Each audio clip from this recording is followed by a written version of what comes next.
Bonjour, je m'appelle Philippe Saïd. D'où je viens, je sais pas. Saïd, ça veut dire le bienheureux en arabe.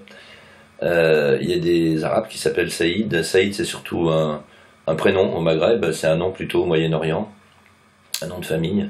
Il y a aussi des Juifs qui s'appellent Saïd. Et moi, je suis ni juif ni musulman.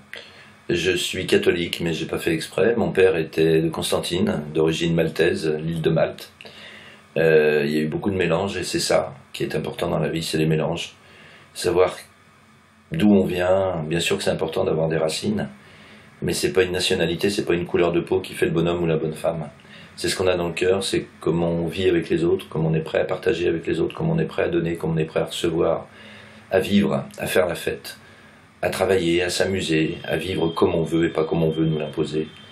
Voilà, est-ce que les noms de famille veulent dire quelque chose? Est-ce que les nationalités veulent dire quelque chose? Est-ce que les frontières veulent dire quelque chose? L'amour, ça veut dire quelque chose. L'amitié, ça veut dire quelque chose. La tolérance, ça veut dire quelque chose. Enfin, à mes yeux, en tout cas, l'intolérance, la haine, le goût de la mort, ça peut rien vouloir dire de positif, de toute façon. Donc c'est toutes ces énergies-là qu'il faut qu'on essaye au quotidien.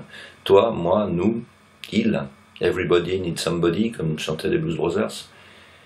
C'est à nous d'essayer de faire renverser, pardon, ces émotions, renverser la vapeur contre tous ces fous de Dieu, enfin qui se prétendent de Dieu, mais qui n'ont de Dieu que les yeux pour pleurer et pour faire pleurer les gens qu'ils rencontrent et qui prennent pas le temps de rencontrer puisqu'ils les bousillent avant de leur dire bonjour.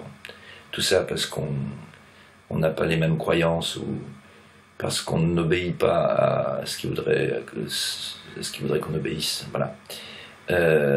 Vive la vie, vive l'amour, vive la fête, vive le monde, vive les fleurs, vive les animaux. Et tout ça, c'est très babacool, hein. On se moquait beaucoup de la génération. Moi, je suis arrivé un petit peu après. Mais on se moquait du flower power, make love not war. Et pourtant, qu'est-ce qu'ils avaient raison? Nos aînés, ils se sont bagarrés de la même façon contre la guerre au Vietnam, entre autres. Voilà, il y en a qui ont laissé des plumes, il y en a qui en sont morts. Peut-être qu'on va y laisser des plumes, peut-être qu'on va mourir.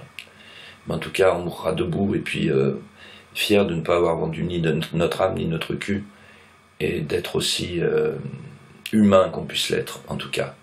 C'est ça le plus important. Rester humain et curieux et ouvert aux autres. J'ai pas envie qu'on fasse la guerre en mon nom. Not in my name. J'ai pas envie qu'on aille bousiller d'autres personnes, d'autres civils, d'autres êtres humains qui, pas plus que nous, n'ont demandé quoi que ce soit. J'ai pas envie que les banques, les politiques, tous les holdings se servent de nous comme au risque ou comme au Monopoly pour aller régler leurs comptes de pouvoir, de territoire, pour le pétrole, pour toutes ces choses immondes qui font qu'on se déshumanise de plus en plus. J'ai toujours eu une grande foi dans l'humanité. Je suis pas d'un naturel pessimiste, mais là aujourd'hui c'est vrai que c'est un peu flippant ce qui se passe.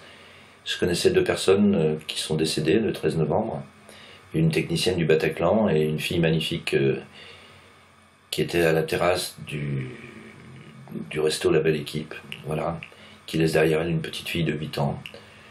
Et on ne peut pas résoudre la violence par la violence. Le talion, c'est pas un modèle forcément enviable.